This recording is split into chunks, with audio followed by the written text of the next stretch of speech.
Well, now, thank you, Music Ministry. Thank you, Michelle Jordan, Vanessa Wynn, our musicians, and today's choir.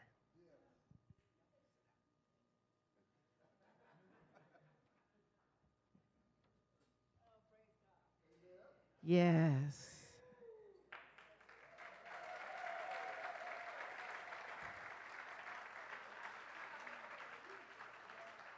Hmm.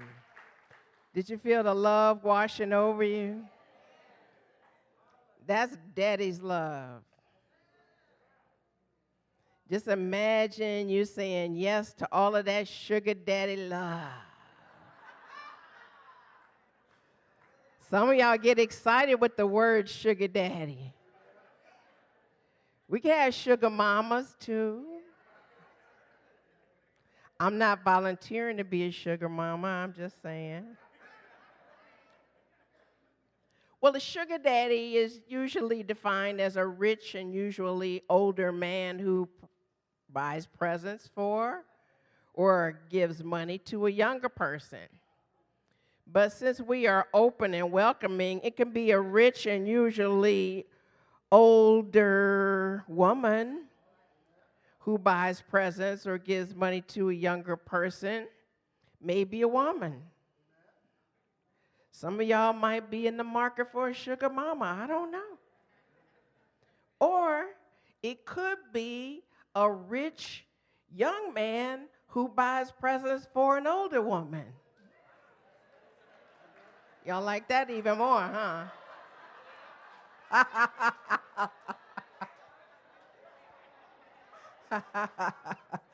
Or it could be a rich young woman who buys presents or gives money to an older man.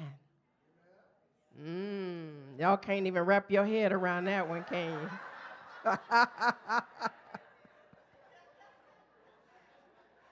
But God comes in all kind of flavors. Your sugar daddy, sugar mama might be a sugar they, might be a transgender sugar, honey. You don't know. Just let God do what it do. That's all I'm saying. This month we've been dealing with the Centers for Spiritual Living theme, divine wisdom, and how to follow it. And then my interpretation is when daddy gets home.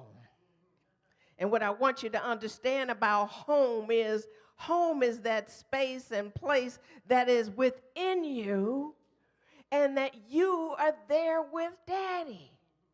See, because you've got to understand the loving and giving and expansively supportive nature of daddy. You've got to understand that this is right here where you are. So in the first week, I explored the topic, I'm not in trouble. Because it used to be that you thought, well, when daddy comes home, I'm going to be in trouble. But it's okay if you've made those mistakes because it all fades into God. Because God doesn't see mistakes. And so if you're allowing yourself to have mistakes, like, take one, take two, you got to do it over to get it better. If you allow yourself to just know that this is part of your growing process, and then resultantly in your glowing process, then your light is being up-leveled. Your light is being tweaked. It's like a Klieg light that started with a little flicker. And it was necessary in some cases, for those of you who need to be pushed by pain, for you to have those experiences of mistakes in order for your light to shine brighter. So then when we went into the second week, it was maybe, kind of like daddy's maybe. Well, maybe this will happen, and as long as you continue to live in that maybe mentality, you'll continue to get mixed results in your life. So maybe I believe in God today, maybe I see God tomorrow, but maybe gets you mixed results such that, oh God, I'm so glad for the blessings, why'd they stop? Well, maybe because you stopped thinking about daddy. Just saying. Last week, we explored the topic, Daddy Loves You. And I was using my father and other fathers that we are acquainted with in deeper ways in terms of our own personal family, whether it be adoptive father, biological father, foster father, whatever way that image of male has been showing up in your life, for you to be able to acknowledge that that is God's way of revealing itself through that person. And that in this, we're able to see the love of Daddy that has no bounds. And in that, we're able to know that we're ever being supported by this presence of God. And we can call it Daddy. We may call it Abba. We may call it Jehovah. We may call it Yahweh. We may call it the Atman presence. We may call it Spirit. We may call it any name, Krishna. Any name will do, as long as you know that you're talking about the ultimate reality that really has no beginning or end and is always here for you. In this Book of the Month issue, Can We Talk to God book, on page 9 it says, of what ultimate value would a religion or a philosophy be to the world which simply taught it a few laws of cause and effect or how to heal a pain? This is good and wonderful, but unless it teaches how to live and how to be, unless it gives something which is a divine certainty of life and being, it is useless. Prosperity is inevitable if a person's mind is right. Nothing can stop it. Somebody knows something about something back there. So we're not simply a teaching about laws and effects. We're trying to let you know that the way that you are able to have the effect that you're wanting is so that you can be available to the cause, which is infinite in its givingness, infinite in its support, infinite in its blessings.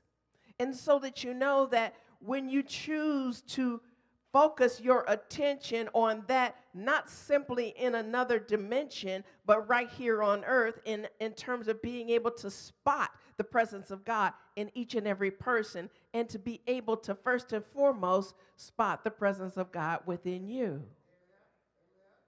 Because you can't see it if you can't be it. Say to your neighbor, you can't see it if you can't be it. Now, I'm not trying to make you go into performance anxiety. I can't be God. Yeah, you can. And it's really easy. It doesn't require you to be anyone other than who you are. It just requires you to just let your love fall down on everyone that you meet. Let the love wash over everyone that you meet. Because that's what heaven is. If you're focusing on some geographical place that you think heaven is, good luck with that. And I'm equally grateful to know that there is no physical hell. But the heaven that we choose is the heaven that we're attuned to by saying, God is everywhere I go. God is moving my legs to walk. God is supporting my feet touching the ground. God is speaking through my voice. God is breathing through me. God is speaking through me. God is loving through me. And you know, sometimes I have to tell people when they're talking about this is hard and that's hard, I usually have to say, that's because you think you're doing the work.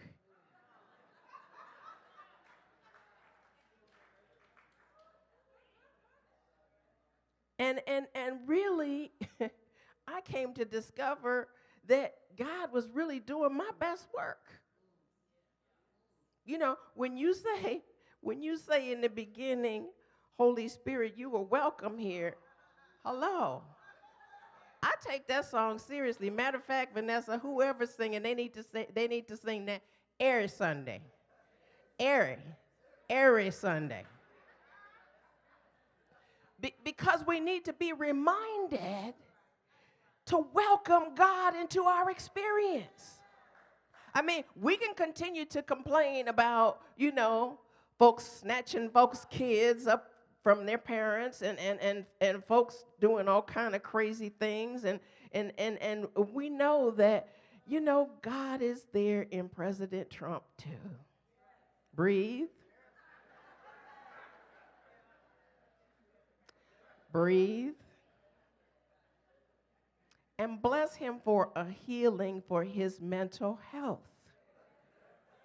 Oh, I'm so serious. I'm not trying to crack on him.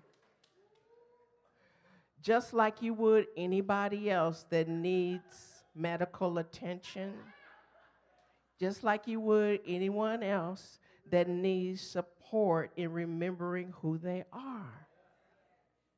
So I have to send light after I breathe to make sure that I'm not creating more of what already is.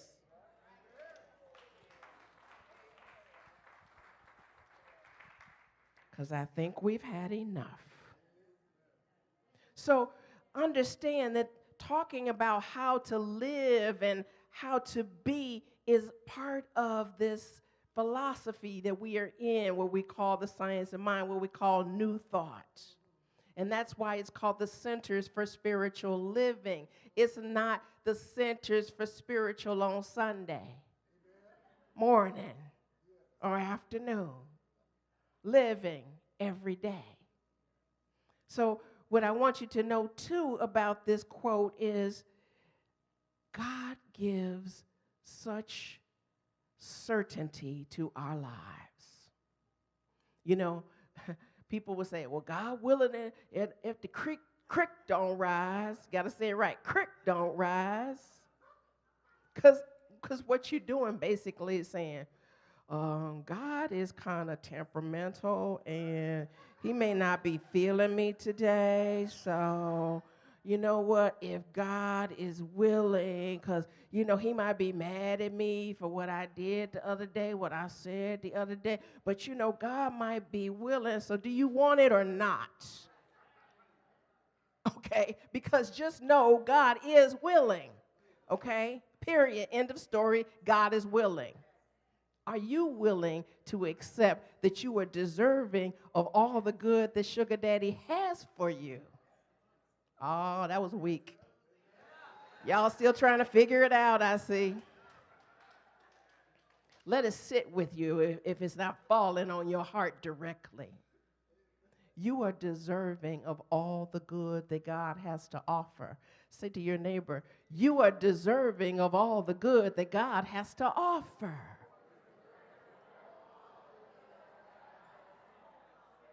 And there is no limit to what God has to offer. Hello.